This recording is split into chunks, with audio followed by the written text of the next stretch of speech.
हो, अगर नाम का विशेष फल प्राप्त करना है, जल्दी फल प्राप्त करना है, आपको दुखों से बचना है, पाप भस्म करना है, तो झूठ बोलना बंद कर दीजिए। क्या बिगड़ जाएगा आपका? सच्ची बोलने में क्या बिगड़ जाएगा? सच्ची बोलना शुरू करोगे, हिम्मत नहीं रह जाएगी पाप करने की। ये जो पाप करने की तुम्हारी हिम्मत पड़ रही, झूठ बोलने के कारण पड़ रही। नहीं, असत्य संपातक पुंजा, सबसे बड़ा पाप झूठ बोलना। उससे क्या होता है? हर चीज हम छुपाना चाहते, किससे? उस सर्वज्ञ परमात्मा से, गुरुदेव से। नहीं, झूठ नहीं। नाम इसीलिए नहीं चल पा रहा, थोड़ी दिन नाम चलाएंगे छूट जाएगा, क्योंकि आप झूठ बोलते हैं, पापाचरण करते हैं। अगर नाम को चलाना है तो नारायण स्वामी जी कह रहे हैं, पहली बात मौन का आश्रय लीजिए, कम बोलिए, अधिकतर चुप रहना सीखिए, तभी नाम चला पाएंगे। जो कार्य कर रहे हैं आप उस पर ध्यान दें, उस कार्य को एकाग्रता पूर्वक करें, वाणी को मौन रखें, उस वाणी से धीरे धीरे नाम उच्चारण करें। कम से कम 24 घंटे में 4 घंटे मौन का तो सबको अभ्यास कर लेना चाहिए। 24 घंटे में 4 घंटे मौन का। तो ऐसे ऐसे बुद्धिमान हो कहेंगे हम 6 घंटे मौन रहते हैं। कब? बोले जब सोते हैं तब। आप 4 घंटे कह रहे, हम 6 घंटे मौन रहते हैं। 24 घंटे में हम 6 घंटे मौन रहते हैं। बहुत बुद्धिमान है। बोले आप 4 घंटे कहते, हम 6 घंटे मौन रहते हैं। तो कब आप मौन रहते हैं? बोले जब सोते हैं तो 6 घंटे सोते हैं, मौन ही रहते हैं उस समय। मौन जागृत की कह रहा हूं, 4 घंटे का। नारायण स्वामी के बहुत बड़े महापुरुष हुए, तुम 4 घंटे मौन का अभ्यास करो, ऐसा निकालो 2 घंटे, 2-2 घंटे करके 24 घंटे में 4 घंटे मौन। उस समय हम किसी से बात नहीं करेंगे, नाम जप करेंगे। कार्य करो, कार्य करने के लिए मना नहीं कर रहे हैं। कम बोलो। आजकल लोग अपनी जीवनी शक्ति को बोलने के द्वारा बहुत नष्ट कर रहे हैं, व्यर्थ की बातें करते रहते हैं। 4 आदमी चल रहे हो, आप पीछे चलिएगा, सुनते, बेमतलब की बातें। नाम जब नहीं होगा वो डिलीट नहीं होंगी, वैसे ही बनी रहेंगी, अगले जन्म के लिए तैयार हो रहा है। इसलिए नाम यदि सिद्ध करना है, नाम का फल लेना है, नाम का आनंद लेना है, तो वृथा भाषण बंद करो, बेकार की बात बंद करो। जितना कम बोलने से काम चल जाए उतना। सामने वाले को बोलने दीजिए, आप बीच में नाम चल रहा है जी, नाम चल रहा है। जब कोई आवश्यक बात हुई, पवित्र शब्द बोल दिया, नहीं चुपचाप सुनो।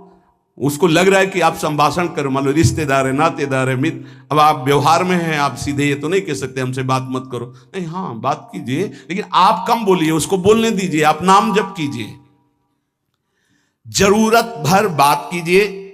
बात में भगवान की चर्चा हो तो कोई बात नहीं, अगर प्रपंच की चर्चा है तो बचने की कोशिश कीजिए। अपने संबंधियों, अपने दोस्तों, अपने व्यवहारियों से व्यवहार, दोस्ती, संबंध शिथिल कीजिए, तभी नाम में प्रीति होगी। अगर ये अब हमारे दोस्त आ गए हैं तो फिर वो दोस्त छूट जाएगा नाम, अब बातें शुरू हो गई प्रपंच की। धन्य है ऐसी बुद्धि जो प्रियजनों से भी संभाषण केवल भगवत वाक्यों का, अन्यथा नहीं। इसीलिए इस मार्ग को वर्ण करना बहुत कठिन है। एक ऐसा तुम्हारा निवास स्थान होना चाहिए अलग, जिसमें अपने रिश्तेदार, नातेदार, व्यवहारियों का प्रवेश ना हो। आपकी शैया अलग होनी चाहिए। अगर नाम जापक नाम सिद्ध करना चाहता है, नाम का फल लेना चाहता है, नाम निरंतर चलाना चाहता है, तो जिस आसन पर आप बैठते हैं उसी में प्रपंची, विषयी, संसारिक वृत्ति वाले बैठेंगे तो भजन की वृत्ति नहीं बन पाएगी। एक ऐसा, वैसे होते हैं घरों में बैठने वालों का अलग, लेकिन साधन कक्ष अलग होना चाहिए अपना। किसी का यदि प्रवेश ना हो तो आप देखेंगे कि आपके साधन के परमाणु आपको वहां बैठते ही तत्काल विक्षेप रहित करके भजन में लगा देंगे। अगर घर में ऐसा कुछ ना हो तो एक आसन अपना अकेला रखिए, जिस पर आप शयन करें वो आसन केवल आपका ही होना चाहिए। अगर वो सार्वजनिक बैठने के लिए ही है, ऐसी व्यवस्था नहीं, तो आसन समेट कर अपना अलग रख दीजिए और दूसरे आसनों पर बैठा लिए, फिर वो आसन हटाकर जब आप शयन करें तो आपका आसन होना चाहिए। इसका बहुत बड़ा प्रभाव पड़ेगा। कोई भी ऐसा दृश्य या पुस्तक ना पढ़ें जो वासनात्मक हो और प्रभु के नाम से आपको विमुख कर दे। अखबार आदि, समाचार आदि, ये हमारे चिंतन को नष्ट करते हैं। अगर नाम जप करना है, निरंतर नाम स्मृति बैठालनी है, एक घटना कई मिनट तक विक्षेप देती है। ऐसा हुआ, कैसे लोग हैं। अब उसमें तो समाचार ही हो रहे हैं, सैकड़ों बातें हो रही, पेपर है तो सैकड़ों बातें लिखी हैं, क्या क्या, अब वो सब दिमाग में भर गई। इतना व्यसन है किसी किसी को पेपर पढ़ने का, समाचार पत्र पढ़ने का, कि सुबह होते ही वो विरह में रहते हैं कि पेपर आ जाएगा, आया नहीं, मिला तो ऐसी एकाग्रता से पढ़ते हैं जैसे वेदांत चिंतन करने वाला वेदांत चिंतन। चश्मा लगा, चाय रखी ठंडी हो रही, उससे मतलब बीच बीच में चाय और चश्मा से और पूरे दिमाग में वही। अब क्या करेगा, जो पढ़ा है उसका चिंतन बनेगा, वही बोला जाएगा। अब जहां चार मिले तो तुम्हें पता है, उत्तर प्रदेश में ये हुआ, मध्य प्रदेश में ये हुआ, चर्चा दिमाग। नाम जापक पूज्य श्री नारायण स्वामी कह रहे हैं, अखबार पढ़ना, दुनिया भर की प्रपंच की जिसमें बातें हैं, ऐसे समाचार, ऐसे टेलीविजन देखना, ये तुम्हारे हृदय में नाम नहीं चलने देंगे, तुम्हारी स्फुरणा को गंदी कर देंगे, बेकार का वक्त खराब होगा। इसलिए अगर आपको पढ़ना ही है तो धार्मिक ग्रंथों को पढ़िए, अपने इष्ट संबंधी ग्रंथों को पढ़िए नाम जपने के लिए। किसी को कभी वचन न दें। पांचवा, बहुत बहुत पॉइंट की बात करें, यदि आपने किसी को वचन दे दिया और पूरा नहीं किया तो भजन का फल वहां जाएगा, ध्यान रखना। यही हमसे सब त्रुटियां होती रहती है अपने लोगों से। जाओ आज से बाद वचन दे दिया, हम ऐसा नहीं करेंगे, नहीं करेंगे चाहे मर जाएं। और अपने लोग ऐसे फिसड्डी हैं कि शाम के वचन देते हैं और सुबह फिसल जाते हैं, 2-4 दिन बहुत बहुत चला फिर फिसल जाते हैं। बोले कसम से आज से ऐसा नहीं करेंगे। तो आप इसको खिलवाड़ न समझें, आपके सुकृत नष्ट हो रहे हैं, वासना आपके सुकृतों को नष्ट कर रही। दूसरा, जैसे आपने किसी से कहा कि मैं शाम के 5 बजे आ जाऊंगा, तो 5 बजने में 5 मिनट कम होने पर आपको पहुंच जाना चाहिए, 5 मिनट ओवर होने पर नहीं, उसके पहले ही आपको ऊपर। यह संतों के जीवन में देखा गया है। समय का बहुत बड़ा जीवन में अस्तित्व है। अगर आप किसी को समय दें, फिर उसमें प्रमाद स्थिति नहीं होनी चाहिए। 5 मिनट पहले पहुंचिए। समय दिया है किसी को तो 5 मिनट पहले, उसको इंतजार ना करना पड़े। रात को सोते समय नाम जापक उपासक विचार करें, मेरा नाम किन किन कार्यों में छूटा, मेरे से कौन कौन सा पाप हुआ, मैंने कौन सी आज गलती की जो नहीं करना चाहिए, और उसे डायरी में नोट करें। नारायण स्वामी कह रहे हैं दूसरे दिन सावधानी पूर्वक वो गलतियां ना होने पावे जो हमने आज की। जब उपासक सत्य बोलना स्वीकार करता है तो उसके हृदय में डर जागृत हो जाता है। ध्यान रखना, डर ये माया के द्वारा प्रेरित है। अगर व्यापार में सत्य बोलेंगे तो पैसा अधिक नहीं आएगा, अगर हम सत्य बोल दिए तो डांट लगेगी, अगर हम सत्य बोल दिए तो सब लोग जान जाएंगे मैं ऐसा गंदा हूं। सच्ची मानिए, सत्य बोलने का नियम ले लीजिए, आप निष्पाप हो जाएंगे, आप महात्मा बन जाएंगे अंदर से, कोई भी पापाचरण आपके जीवन में नहीं रह जाएगा। भगवान का नाम सत्य है, उस नाम को चलाने के लिए झूठ बोलने वाला नाम को कैसे चला सकता है। सत्य बोलने से यदि तुम्हारा नुकसान हो रहा है तो तुम सह जाइएगा। नारायण स्वामी कह रहे हैं उससे बड़ा लाभ आपको श्री भगवान प्रदान करेंगे। आप सत्य बोलिए। आजकल भगवान पर विश्वास नहीं, इसलिए झूठ पर विश्वास है। कलयुग की ऐसी प्रेरणा है कि सब झूठ बोलने लगे हैं, कोई डरता ही नहीं झूठ बोलने में। पूरा का पूरा, जैसे नहीं कहते कुछ तो सत्य होगा, ऐसे ऐसे महानुभाव हैं कि 100% झूठ बोल जाते हैं, 100%। धन्य है मोबाइल जो झूठ बुलाने में बहुत प्रवीण है, बहुत प्रवीण है। अरे भाई हम नहीं मिल सकते, आज हमारा मन नहीं है, खत्म खेल हो गया, सत्य बात है, नहीं मिल सकते आपसे, मत उठाओ फोन। अगर तुम्हें झूठे ही बोलना है तो फोन क्यों उठाओ? नहीं बोलेंगे, नहीं उठाएंगे तो समझ जाएगा कि उनकी रुचि नहीं। ये झूठ क्यों बोलना, सत्य बोलो। झूठ से यदि आप बच गए तो आपके जिह्वा पे नाम निरंतर चलने लगेगा। ये झूठ ही नाम नहीं चलने दे रहा। असत्य आचरण, छुपाने की वृत्ति, असत्य भाषण, ये नाम में प्रीति नहीं। किसी को भी फुसलाने के लिए झूठ मत बोलिए। सत्य बोलने का अभ्यास कर लिए तो पापी जीव भी महात्मा बन जाए। सत्य आवश्यक है। एक बड़े कागज पर ऐसी जगह लिख के रख लो जहां तुम उठते बैठते देखते हो कि मुझे सत्य बोलने का नियम लेना है, झूठ नहीं बोलना है। सत्य साधन कर लो, फिर देखो नाम कैसे चलता है। तपस्या, बड़े बड़े पुण्य, बड़े बड़े तीर्थ स्नान उतना पवित्र नहीं करेंगे जितना सत्य बोलने से होगा। पर बहुत कठिन है इस समय सत्य बोलना। मतलब बात बात पे असत्य का ही वर्ताव हो रहा है, असत्य का अच्छा, ये कोई संसारी आदमी में नहीं, कुछ ऐसे होंगे जो सत्य की वार्ता करते नहीं। प्रायः क्या जाता है, झूठ बोलने में बोल दिया और सामने वाला राजी हो गया, हम निकल गए। लेकिन सत्य ना होने के कारण आप में सत्य आचरण, सत्य स्वरूप भगवान का नाम, भगवान को कहा गया सत्य नारायण, वो नाम नहीं चलेगा। भजन करने का पहला साधन है सत्य बोलना, जबान से सत्य बोला जाए।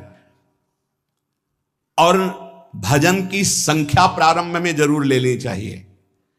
यदि 10 माला का नियम लिया, 20 माला का नियम लिया, तो उसे निर्वाह करो। जैसे यहां शरणागति मंत्र मिलता है तो 11 माला प्रारंभ में दी जाती है कि आपको करना ही है, ज्यादा हो जाए वो ठीक, 11 से कम वो कभी जीवन में नहीं। अपने जीवन में गुरु आज्ञा 11 माला तो करनी है, हर समय करना है। पर ये मन थोड़े दिन तो नियम में चलेगा, इसके बाद छोड़ देगा। दीक्षा तब लेनी चाहिए जब गुरु आज्ञा पे चलने की हिम्मत हो, नहीं तो ऐसे ही नाम जपो करो। और जब नियम मिल गया 11 माला तो चाहे प्राण निकल जाए, हमको 11 माला पूरे करने, प्राण निकलने तक गुरु आज्ञा का पालन करना है। यदि आप नाम जप अधिक मात्रा में नहीं करेंगे तो जो आपको नाम मिला है उसका फल आपको अनुभव में नहीं आएगा। क्यों? क्योंकि नाम का हिस्सेदारी होती है, भजन की हिस्सेदारी होती है। जैसे किसी ने प्रणाम किया, वो भजन लिया। गृहस्थी को इसीलिए मना किया कि रास्ते में परिक्रमा मार्ग में हलवा पूड़ी ये सब बट रहा है, हाथ मत फैलाओ। वो दान कर रहा है, सुकृत कर रहा है, और कोई दूसरे ले विरक्त आदि। आप अपने भूख मिटाने के लिए 4 रुपया के चना लेके भले पालो, लेकिन दूसरे के द्वारा दिया हुआ हलवा मत पाओ। यहां धाम आए हो, भगवत कमाई करने आए हो, यहां नाम जप करो, कष्ट सहकर परिक्रमा दो। हो सके 4 रुपए की वस्तु लेकर के आप पशु पक्षियों को पवा दो, किसी एक का पेट भर, तुम मत पाओ दूसरे का। तुम चाहो तो उपवास कर सकते हो, या प्राण पोषण के लिए रूखा सूखा थोड़ा खा लो। ये दूसरे के आराम से धाम में हम आए 2-4 दिन खूब खाए पिए नहीं, भागीदारी हो जाएगी तुम्हारे पुण्यों की। वहां ऐसे फ्री नहीं है कुछ।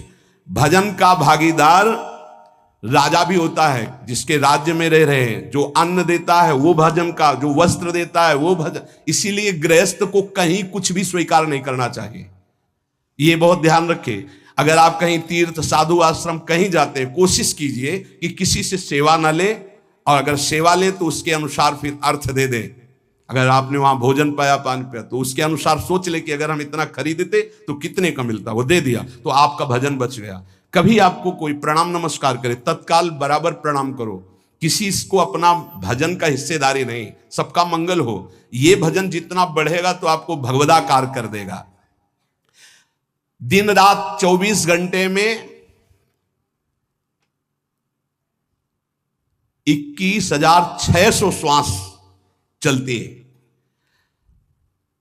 21,600 श्वास में 6 घंटा तो सोने के चले जाते, उसमें तो चेतना नहीं रहती। अब हमको अगर 21,600 नाम हमको जपने को मिल जाए तो हमारी हर श्वास सार्थक हो जाए। जो हम 5-6 घंटा सोते हैं उसमें जिनका अभ्यास है तो बात अलग है, नहीं तो वो व्यर्थ जाती है। तो हमें एक श्वास में कई नाम जपने का अभ्यास करना चाहिए, जिससे 200 माला फेरने पर ये 21,600 श्वासों की गणना पूरी होती है। अगर हम 200 माला का नियम लें तो इतना हो सकता है। तो हमें लगता है अगर हर समय माला नहीं ले सकते तो श्वास वाली माला बहुत अच्छी रहती है। श्वास में 4 बार खींचो, 4 बार नाम लेते हुए छोड़ो। दूसरा साधन, एक छोटी माला ले ले, जो आजकल तो काउंटर चला है। काउंटर में ज्यादा सुविधा संसार के क्रियाओं में रहने वालों को होती कि अपनी जेब में डाल लिया। तीसरा साधन वो बहुत कठिन है, मन की वृत्ति से नाम जप करना। माला, श्वास और मन की वृत्ति, उसमें श्वास की भी गणना का ध्यान नहीं रहता, उसमें केवल चिंतन होता है, चल रहा है। पर ये आखिरी स्थिति होती है, इसी के बाद वो परिपक्व अवस्था होता है। जिह्वा से धीरे धीरे नाम उच्चारण करते हुए, ये पहला अभ्यास है। प्रारंभिक को एकदम मानसिक में नहीं पहुंचने की चेष्टा करनी चाहिए, 2-4 नाम के बाद मन प्रपंच में फंसा देगा। दूसरा अभ्यास कंठ में, जैसे हम जिह्वा से राधा वल्लभ सिंह, राधा वल्लभ सिंह, राधा वल्लभ सिंह, इसे वाचिक जप कहते हैं। मंत्र नहीं होगा, ऐसे नाम होगा, फिर उपांश ऐसे, फिर कंठ से चलता है, फिर हृदय से चलने लगता है, फिर नाभि से चलता है। जिसका नाभि से चलने लगता है उसका परावाणी के द्वारा भजन, वो सिद्ध पुरुष कहा जाता है। 4 वाणी, परा, पश्यंती, मध्यमा, वैखरी। वैखरी जो बोल रहे हैं, जो कंठ से, फिर हृदय से पश्यंती, परा नाभि से, मूलाधार केंद्र से लेकर के संपूर्ण ब्रह्मांड में इसमें नाम गूंज रहा है, वो सिद्ध पुरुष का होता है। पहला अभ्यास जिह्वा हिला करके शुरू करें, राधा राधा राधा राधा। फिर कंठ से, कभी हमारे सदगुरुदेव भगवान को देखना, अगर कोई आ गया और बातचीत का हुआ तो यहां से तत्काल चलता दिखाई देता है ना, कंठ ऐसे ऐसे हिलने लगता है कंठ। अगर शांत बैठे तो फिर नहीं दिखाई, अगर कोई है आसपास तो इतनी तीव्रता लगन होती कि कहीं छूट ना जाए नाम।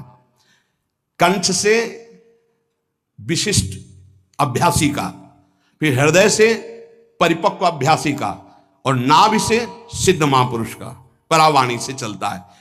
अगर 1 वर्ष तक जिह्वा से अभ्यास किया जाए, ये मैंने किया है, नारायण स्वामी कहते हैं, तो दूसरे वर्ष में कंठ से प्रारंभ हो जाता है। 2 वर्ष कंठ से चले तो अगला हृदय से प्रारंभ हो जाता है, और हृदय से 3 वर्ष चले तो फिर नाभि से 7 वर्ष में नाम सिद्ध हो जाएगा। अगर नियम पूर्वक झूठ ना बोले, सत्य आचरण करे, ऐसे नाम जप करे। हम ये कहते हैं कि चलो थोड़ा धीमे ही सही, पर 12 वर्ष में तो आपको सिद्ध हो जाना चाहिए।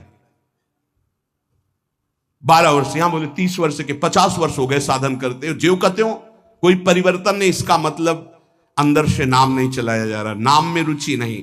12 वर्ष में तो वो भगवत साक्षात्कार करके जागृत स्वप्न सुषुप्ति अवस्था पर विजय प्राप्त कर लेता है साधक।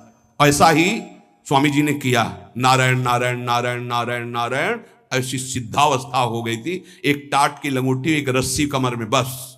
बड़े ही उच्च कोट, और बहुत बड़े अरब खरबपति घर के बालक थे। सारी सिद्धियां उसके पैरों में लौटने लगती हैं, जिसका नाभि से भजन प्रारंभ हो जाता है, परावाणी से। अजपा जाप उसे ही कहते हैं जो नाभि से होता है। अजपा जाप करने वाले उपासक में जो अजपा जाप करने की चाह रखते हैं, पहला भोजन पर ध्यान दे, सात्विक भोजन, पवित्र भोजन। भाई नाम का स्वाद नहीं मिला तो कुछ लोग जो है बहुत प्रसन्न होते हैं जब सांसारिक पदार्थ आता है। बड़ी कृपा श्री ठाकुर जी की रही है कि इस विषय पर जो है बहुत परिपक्व किया है। रोटी नहीं मिली, ये रबड़ी रसगुल्ला की तो बात जाने दो। गंगा का किनारा, गांव में जाना नहीं, जो आकाश वृत्ति से वो आ जाए वही। आप लोगों को तो रोटी तो मिल रही है। पहला नाम सिद्ध करने के लिए भोजन सात्विक और थोड़ा, अगर एक समय पाके निर्वाह कर लो तो अच्छा, नहीं तो 2 समय। 3 समय पाने का तो अधिकार ही नहीं साधक को। भगवान की बड़ी कृपा है, जब भूख थी तब था नहीं, और जब है तो भोजन नहीं पा सकते। वो बड़ा लीला बिहारी है। जब भूख थी तब भोजन नहीं, और जब भोजन है तो नियम कानून इसके लग गए हैं, ये इतना इतना। दूसरा, पहला भोजन पर पवित्र। देखो नाम जप के लिए बहुत आवश्यक है, यही जीवन है कि अगर आप नाम जप करने लगे तो हमारा बोलना, हमारा जीना सार्थक हो जाएगा। अगर नाम जप आपको करना है तो पवित्र भोजन होना चाहिए। 2 टाइम भोजन पाना है तो थोड़ा थोड़ा पाओ, पेट ना भरने पाए, ऐसा ना लगने की वजन बढ़ गया है। वजन बढ़ गया है तो भजन घट गया है, वजन घट गया है तो भजन बढ़ गया है। देखो तुम्हारे संसारिक संबंधी माता पिता चाहेंगे कि तुम्हारा चिकना शरीर होना चाहिए, हष्ट पुष्ट होना चाहिए, लेकिन हम चाहेंगे कि तुम्हारा भजन पुष्ट होना चाहिए, भगवदाकार वृत्ति होना चाहिए। शरीर तो आज है, कल नहीं रहेगा, चाहे जितना चिकना कर लो। संसारिक माता पिता के प्यार में और गुरु के प्यार में यही अंतर है। वो आपके स्वरूप को पुष्ट करेगा तो शरीर तो अपने आप, मन प्रसन्न है तो वो स्वस्थ है, अस्वस्थ होने पर भी स्वस्थ है। अगर शरीर स्वस्थ है और काम वासना है, नाना प्रकार की चिंताएं, ये थोड़ी माता पिता दूर कर पाएंगे। वो तो तपस्या और साधना से ही दूर होती है, ध्यान रख लीजिए। अधिक भोजन पाना, शरीर को बहुत पुष्ट बलवान कर लेना, तो हर इंद्रियों को भोग देना पड़ेगा आपको। वो कोई तपस्वी होता है, जो तपस्वी होता है वो संयमी होता है, जो संयमी होता है उसके चर्बी नहीं होती, ध्यान रखना। युक्ताहार विहार से, प्राण पोषण के लिए केवल शरीर में अन्न जाए तब नाम में प्रीति होगी। खाते खाते अनेकों जन्म व्यतीत हो गए, वर्षों व्यतीत हो गए, अरे अब तो भजन कर लो, कहां तक खाओगे, ये नरक कुंड है, डाला विष्ठा बन गया। नींद, एक नियम बना लो कि इतना ही सोना है। पता नहीं सोने में कौन सा सुख, नींद में केवल एक बात का सुख होता है, आपका संसार का चिंतन नहीं होता, तो आप जो शांत रहते हैं वो सुख होता है, लेकिन वो तमोगुणी सुख है। अगर आप जागृत में संसार का चिंतन न होने दें और भगवत चिंतन कर रहे हैं तो आप महापुरुष हो जाएंगे। सो सो के जीवन क्यों बर्बाद करते हैं? एक टाइम रखिए सोने का, बस। ये कोई तुम्हारा सुख नहीं है, ये तमोगुणी सुख है। निद्रा आलस्य प्रमादोत्तम तत्तामस मुदाहृतम। और एक बात समझ लो, यद तज्ञे विस्मि परिणामे अमृतोपमम, जिसमें विष जैसा शुरुआत में लगता है उसका परिणाम अमृत होता है, और जिसकी शुरुआत अमृत जैसी लगती है उसका परिणाम विष होता है। प्रातःकालीन उठ करके सत्संग में आना विष जैसा लगता है, लेकिन उठ के आ रहे हो तो इसका फल अमृत होगा। ब्रह्म मुहूर्त में सो रहे हैं, जीवन बर्बाद कर रहे हैं, अरे ब्रह्म मुहूर्त में उठिए, स्नान कीजिए और सच्चिदानंद भगवान में चित्त को जोड़िए।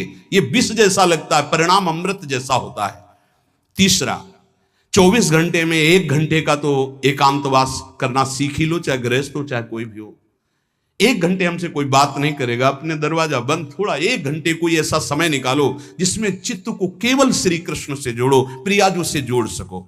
चौथा, विरक्त साधक, तकिया गद्दा, ये सब चीजें अगर लगा के सोओगे तो नाम जप नहीं होगा।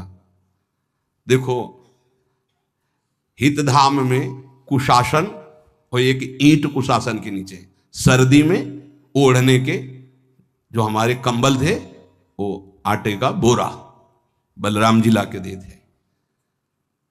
जीवन को यदि आप कसौटी पे नहीं कसेंगे तो भजन नहीं होने वाला। अब तो शरीर रोग से ग्रसित है, आप चाहे जहां रखो चाहे जैसे रखो, प्रिया जो जाने। जब तक हमें भगवदाकार वृत्ति ना हो जाए तब तक विषयों को स्वीकार नहीं। ऐसे हैं साधक, बड़ा सुख मिलता है। एक ऐसे पड़ा हुआ है आसन, उनके कमरे में जाके देखिए, केवल आसन ही है। कितने ऐसे साधक राधा के कुंज में रहते हैं जिनकी चटाई केवल है, न तकिया है, न गद्दा है, न कोई। उसी चटाई को ऐसे खड़ा कर दिया, बिछा लिया, बस उसी में पड़े, भोजन मिला पा लिया, ऐसे रह रहे हैं। कमरे में देखो जाके तो ऐसा लगेगा कि इसमें कोई रहता ही नहीं, कुछ है ही नहीं, केवल चटाई है।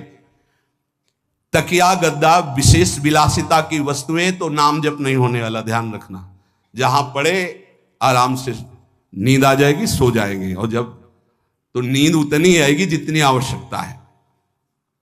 भजन का खजाना तिजोरी में रखें, कभी किसी से